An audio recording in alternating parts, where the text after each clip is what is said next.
Good afternoon, or should I say evening, morning. Morning? At any rate, I am the Game Master. Pleased to make your acquaintance. Before we begin, there is something I must tell you. You see, my job is to draw you into this world with my voice and cards, which is why I believe it best for you to play with the sound on. In fact, I insist on it. However, as you can see, my voice is subtitled, so you can always read along as well.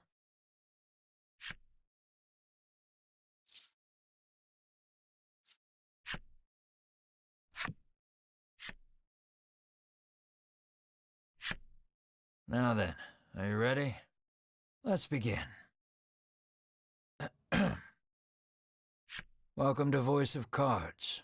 You are about to take the first steps of your adventure. Through a realm of sword and sorcery you will travel, battling bloodthirsty monsters as you strive to realize your ambitions. I have every faith you will accomplish great things here. I am merely a witness to your exploits. Now then, your departure draws nigh. May your journey be a safe one.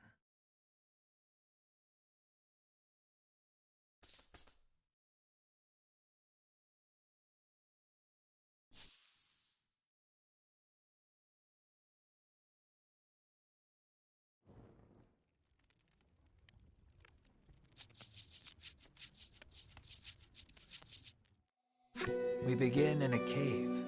The surrounding rocks are slimy with damp. It feels as if some foul creature could leap out from the shadows at any moment.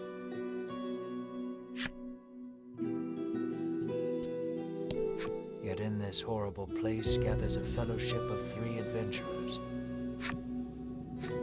One is a young woman. You can tell just by looking at her, she enjoyed a good upbringing. Another is a stoic warrior. He stands at the ready, scanning his surroundings for any sign of threat.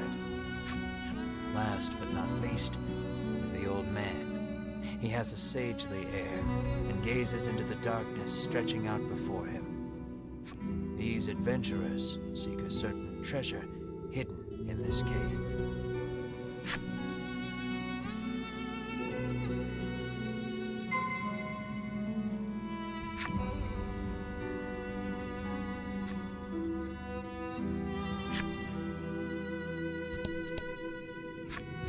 An iron door towers before you. It has rather conspicuous handles.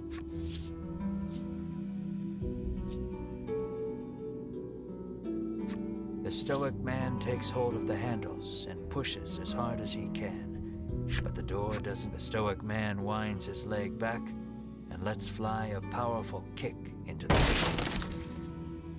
As his foot connects, the door trundles to the side. So it was one of those sliding contraptions.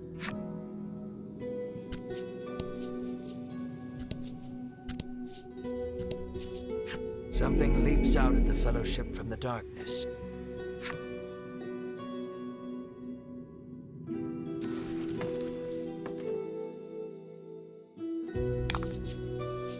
And fight.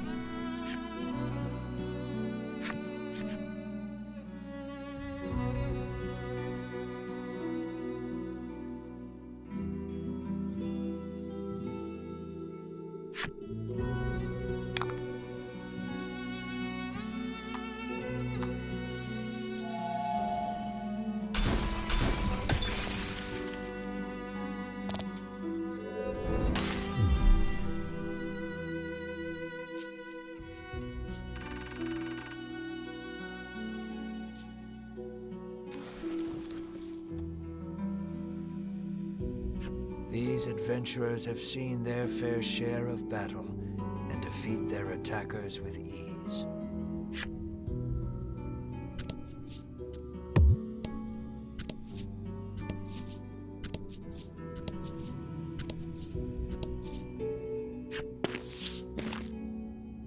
As the trio approaches the treasure chest, an awful rumbling resounds deep in the cave. "You shall not have it," a voice growls. Before the wary trio appear creatures the likes of which they've never seen.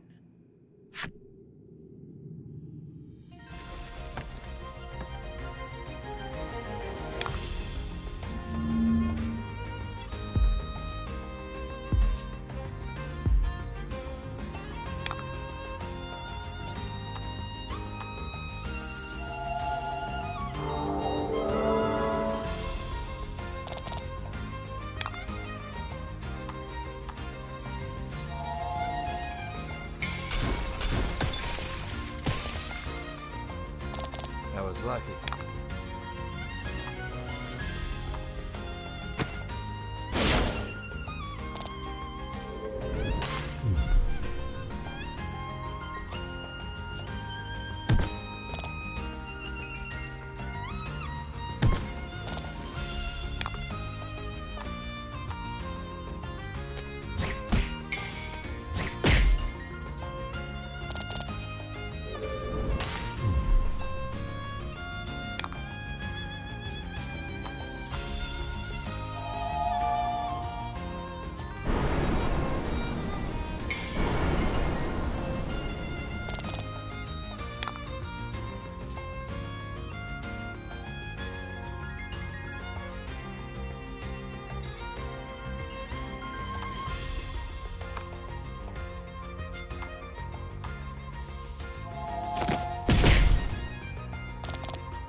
The young woman edges around the monster's bulk to stand before the treasure chest.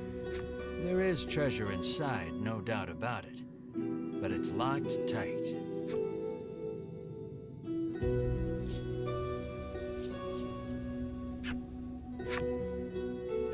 The woman slides the simple key into the lock. The chest clicks open. Inside is what appears for all the world to be an ordinary medicine bottle. At last, we've retrieved the royal treasure, the old man says. The woman and warrior exchange a nod. Their quest complete, the triumphant trio put the cave behind them.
This is Castle Advent.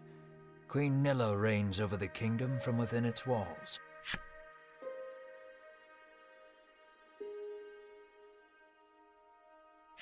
In the crowded audience chamber jostle all manner of knights, adventurers, and bounty hunters. The white-robed adventurers stand close to the throne. A palace guard calls over the tumult, "Be silent. Her Royal Majesty graces us with her presence."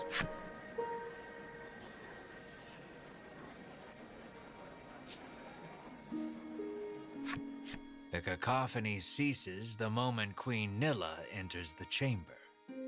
Seated upon the throne, the Queen faces the crowd. Her lips part.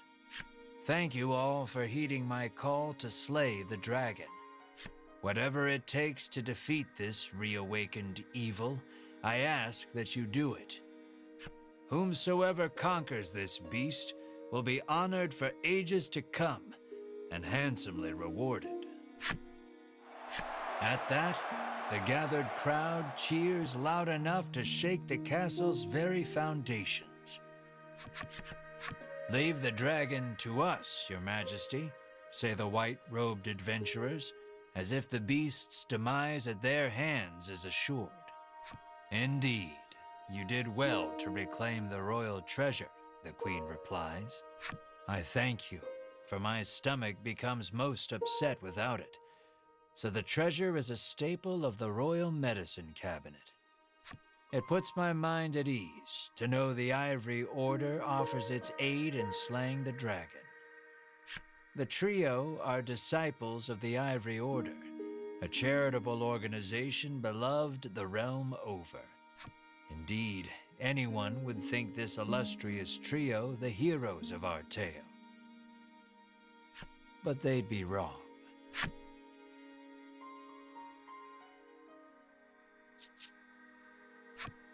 So we just gotta slay the dragon and we'll be drowning in gold. The man trails beside him. A strange creature lets out a chirping coo. Pay attention, because this is important. There he is, or there you are, I should say, the hero of our tale. A humble bounty hunter. You love little in this realm more than coin.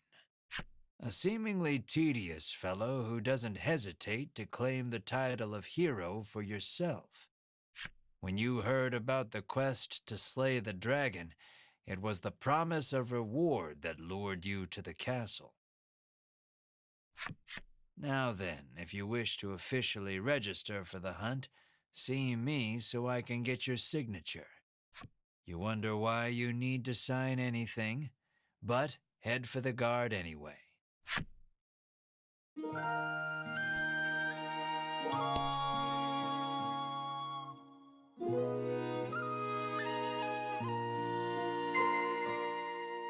Shall we?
The Ivory Order trio stands before you. They seem not the most approachable of parties, but...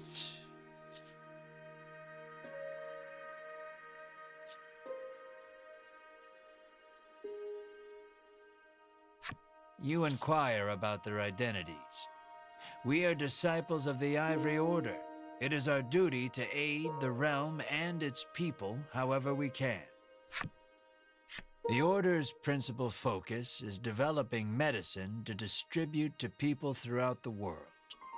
They begin blathering an answer to a question you didn't even ask. Sensing a long lecture ahead, you seize on the first chance to extricate yourself from their presence. "Sign here," says the guard, handing you a pen and paper.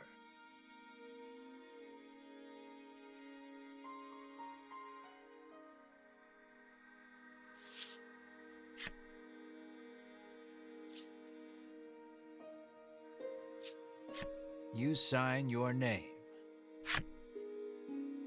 After you've signed, the guard motions to the strange creature beside you, the monster too. You sign your companion's name as well, Mar. Mar, your friend and sometimes traveling companion. Though he can't speak the human tongue, he seems to understand it well enough. Thank you. Now we'll know what to have engraved on your tombstones. Can't ask the dead what name to mark their grave with, after all, the guard chortles. You want the reward as badly as you don't want to die. You figure you better make some strong friends.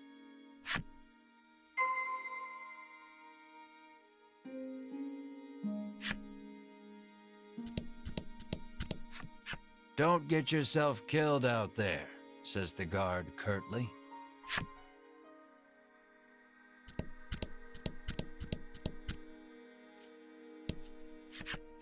"Let us depart. We have a realm to save." He grabs his less than enthused colleague by the wrist and drags her off. You catch a glimpse of the terrified look on her face, and then the two disappear out of the audience chamber.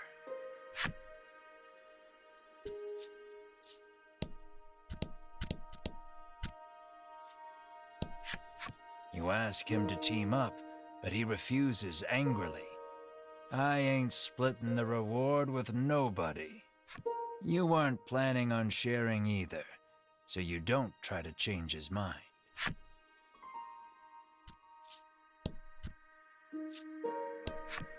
Before you even open your mouth to ask him to team up, he cuts you off.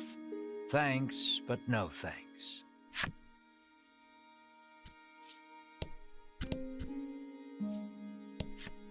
I'll let the Order handle this. Me, I'm heading home.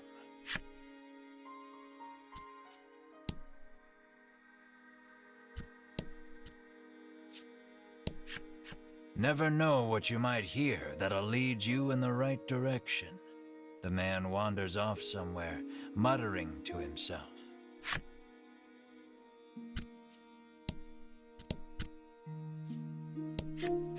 You'll need tough gear, the man says, wandering off.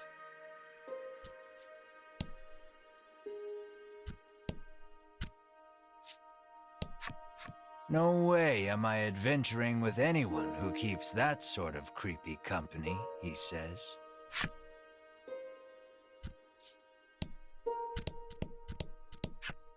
I am one of the guards charged with the castle's protection. I take not a single step from my post. I am one of the guards charged with the castle's protection.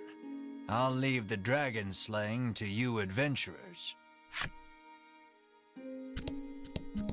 You've yet to find any help for your quest. Things don't look that reassuring as they are, but the decision is up to you.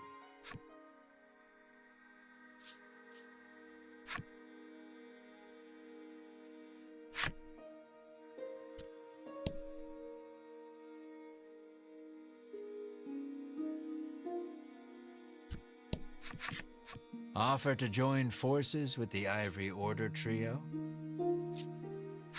We select few are sufficient to defeat the dragon. We require no additional aid. And we certainly don't require the aid of a no-name wastrel, With that, the trio takes their leave of the castle.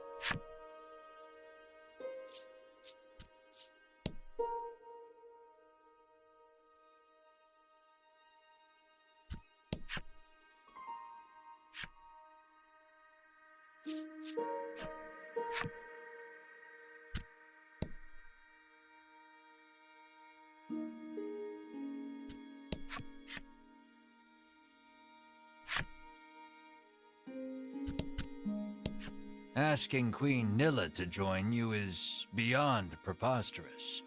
Better not even try. The castle will close to visitors shortly. Please be on your way. You're shooed out of the castle. In the end, you set out, just the two of you, to hunt the dragon.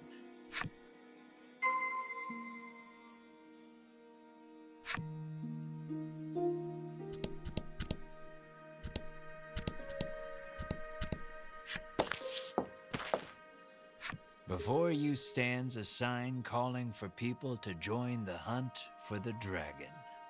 Earlier, you saw the bit about the handsome reward for whoever slays the dragon, and hightailed it to the castle. A woman stares at the sign, transfixed. Her face curls into a scowl as she notices you. "Monster!" the woman cries, and flings magic at Mar. Startled by the spell, Mar grows dizzy.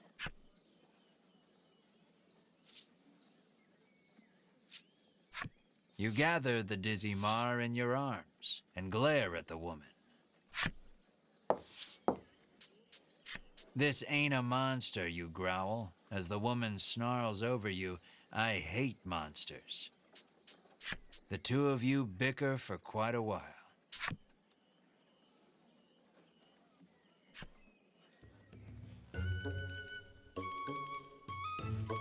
In the end, the woman admits she may have jumped to conclusions, but stubbornly refuses to apologize.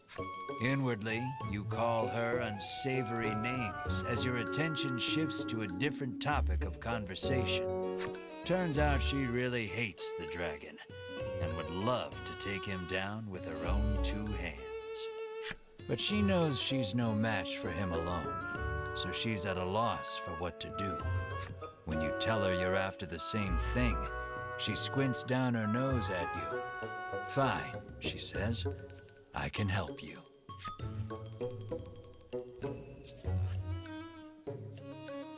She's a little annoying, but you are looking for quest companions. "I only want to see the dragon dead. I don't care about anything else," she mutters. You overhear her remarks and grin without thinking. Then you don't care about getting a share of the reward. That suits you perfectly. You happily join forces with the black-clad woman.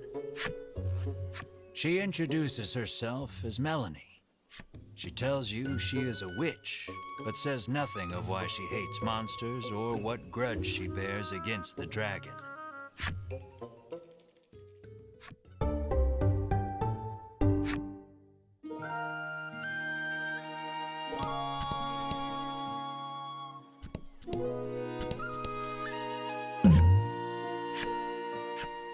A weapons merchant accosts you in the street, despite your best efforts to mind your own business. He speaks to you in a voice barely above a whisper. You want the most. He conspicuously checks his surroundings before revealing this weapon of apparent renown to you. To hear him tell it, this is a legendary weapon, and one of its kind at that. It can be yours for 20,000 gold pieces, he says.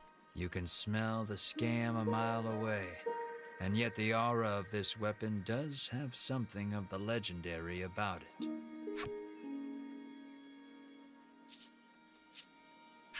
You ask who in their right mind would pay so much for something so clearly fake, stolen, or forged.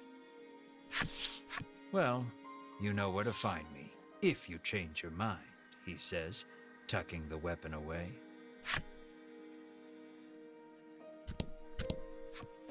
How may I help you? The proprietress inquires.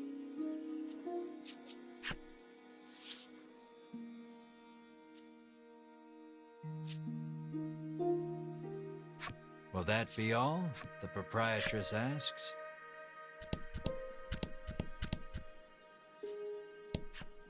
The old man kindly warned you of the dangerous monsters outside of town.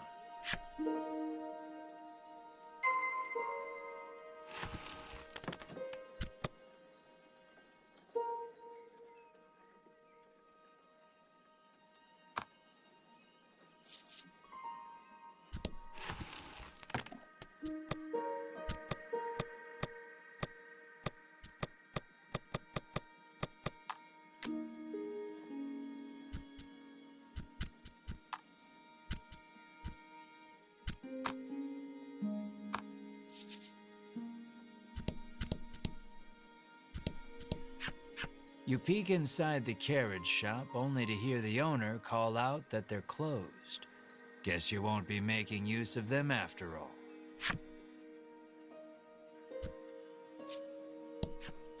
The child says you should see Nexton as soon as you leave the castle town.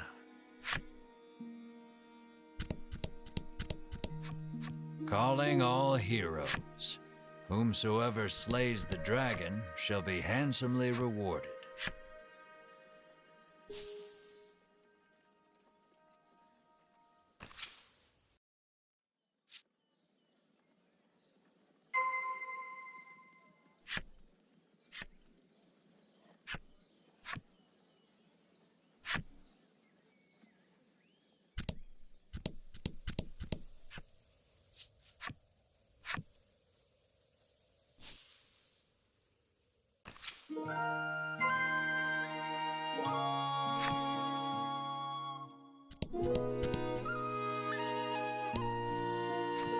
A woman sits hunched over by the side of the road. Upon catching sight of you, she calls out for your aid. She's sprained her ankle and needs you to take her to the nearby apothecary.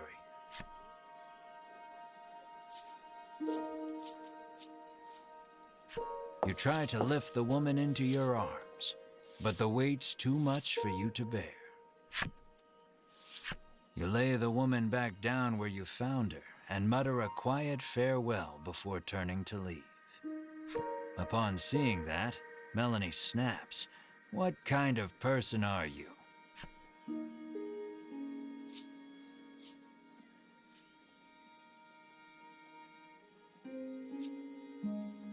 We've got the dragon to worry about, you say, like an insensitive jerk.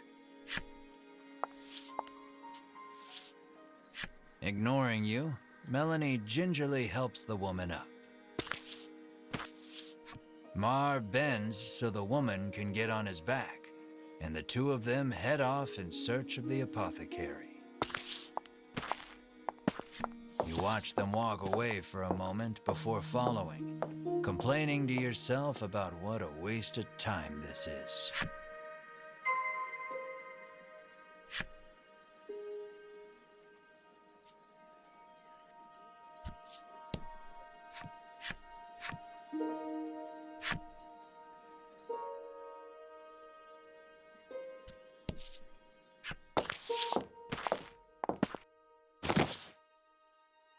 You arrive at the apothecary.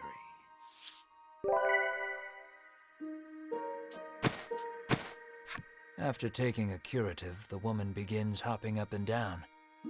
Nothing holds a candle to Ivory Order medicine, she beams. She thanks you and pulls something from her breast pocket.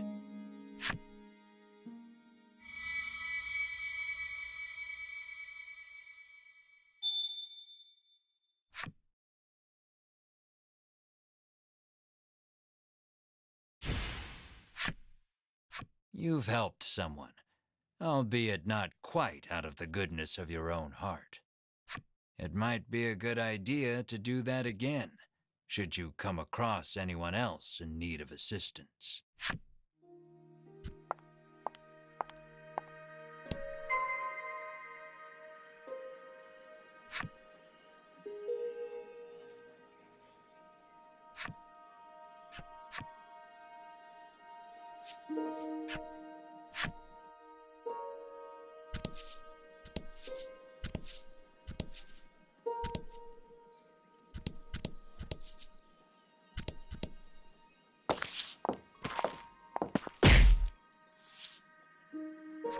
As your eyes roam everywhere but the path you walk, you barrel right into someone.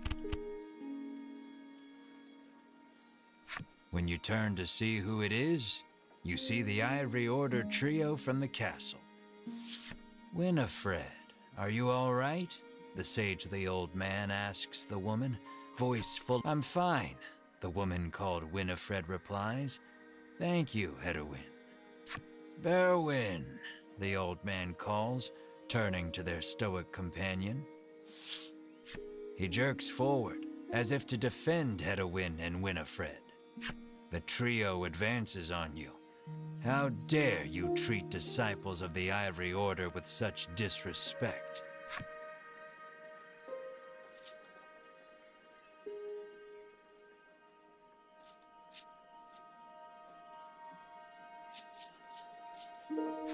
You fall to your hands and knees, pressing your forehead to the dirt in supplication. I offer my life as restitution, you sob. Winifred stares at you, bewildered you would go to such ridiculous lengths to apologize. Muttering a half-hearted apology, you try to keep walking. But that's when you notice something in your hand. Looks like you accidentally grabbed Winifred's coin purse when you ran into her. Thief, bellows Berwin, drawing his weapon. Guess you've got to fight your way past.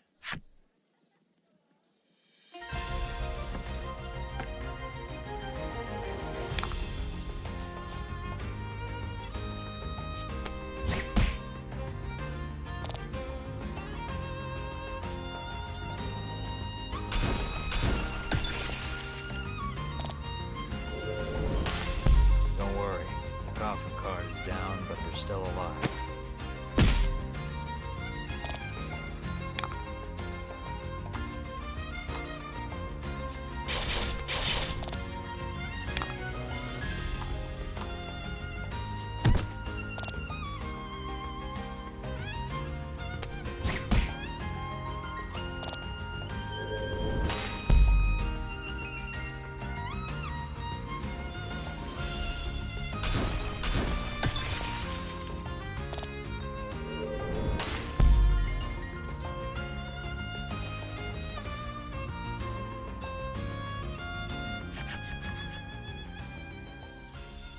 The Ivory Order laid you out flat.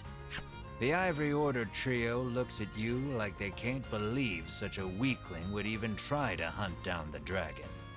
Taking pity on your ineptitude, the Ivory Order trio uses their magic to heal your wounds. We mustn't tarry any longer. To the monster researcher of Thriston with us, Hedwyn urges his companions and the trio depart.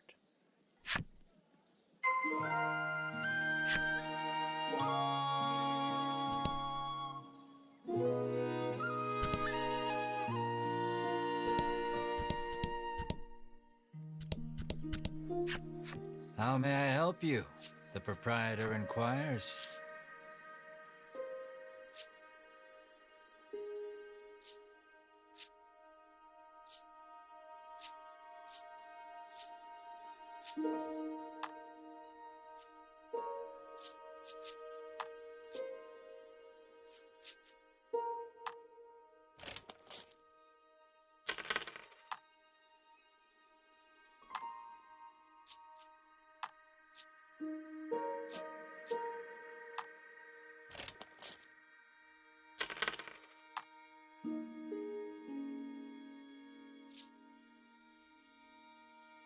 Will that be all?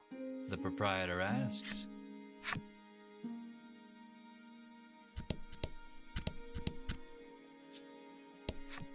The woman tells you she's so terrified of what might happen if the dragon attacks the town, she hasn't been able to eat.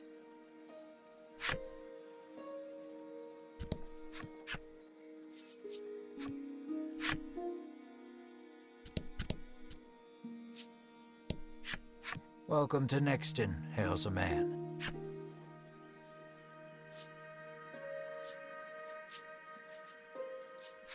You try asking the man if he knows anything about the dragon. The man's eyes widen. He leans close, cupping his hand to his mouth. "Welcome to Nexton," he whispers in your ear.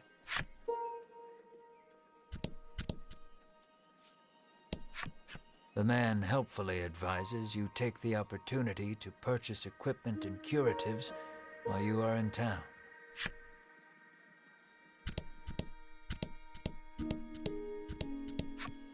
The girl says if you follow this road northwest for a bit, you'll come to Thriston.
It seems the majority of the world's medicine is made by the Ivory Order.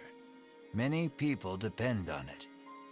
That's probably part of the reason the Order has so many ardent supporters. Apparently, a monster researcher lives in Thriston and might know something about the dragon.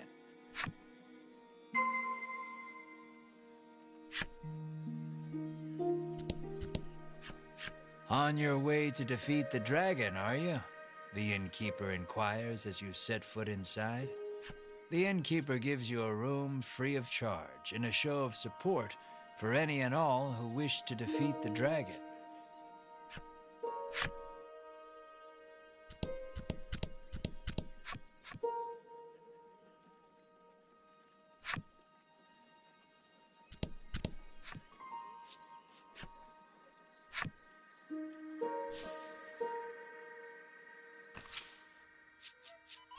Aimless wandering can be fun, but if you want purpose and direction, I'd suggest sticking to the path.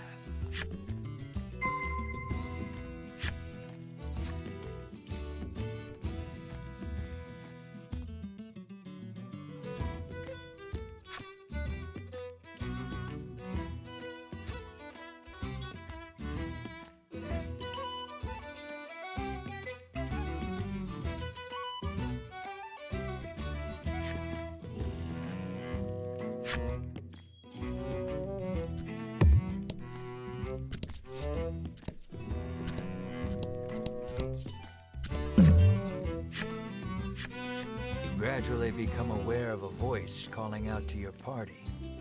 Looking around, you spy an old man, a traveler like you, perhaps, stuck in a hole and flailing wildly. You yank the old man free. "Oh, while you're here, would you mind taking me to Nexton?" he asks. It seems an old friend of his lives in Nexton, and he'd like very much to see this chum.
He says he'll make it worth your while. Will you show him the way to Nexton? You ask the old man about himself. It turns out he belongs to a wealthy family. Visions of lavish rewards begin to dance in your head. You offer him safe passage to Nexton.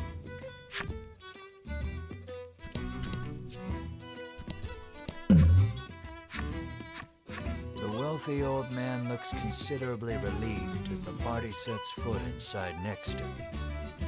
He reaches into his pack and hands you a pouch full of gold. This is to be your reward, he says. The next instant, he takes off for the center of town, shouting, "I shall be there soon, my love."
Lying in the grass, you find an old telescope.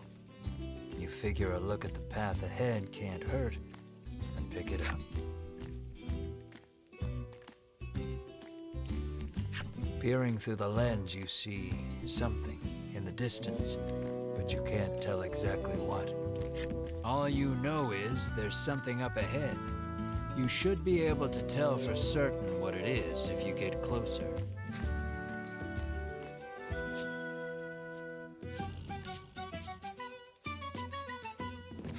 You leave the janky telescope where you found it and make your way cautiously toward what you saw.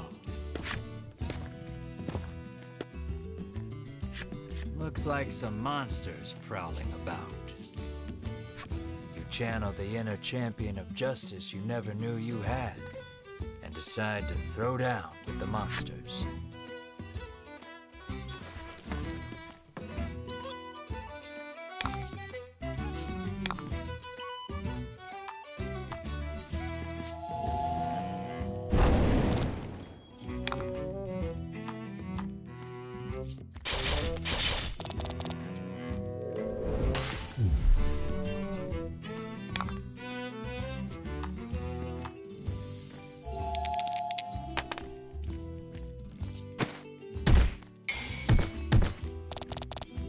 That was lucky.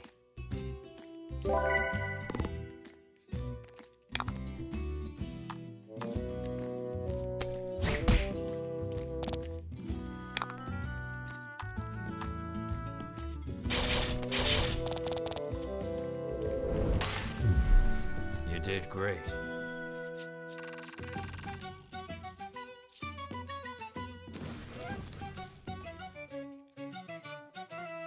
You sheathe your sword with a braggartly flourish, flashing a smug grin at your friends. But no one's looking at you except for Melanie. The exasperated sigh she heaves rings loud as a shout in your ears.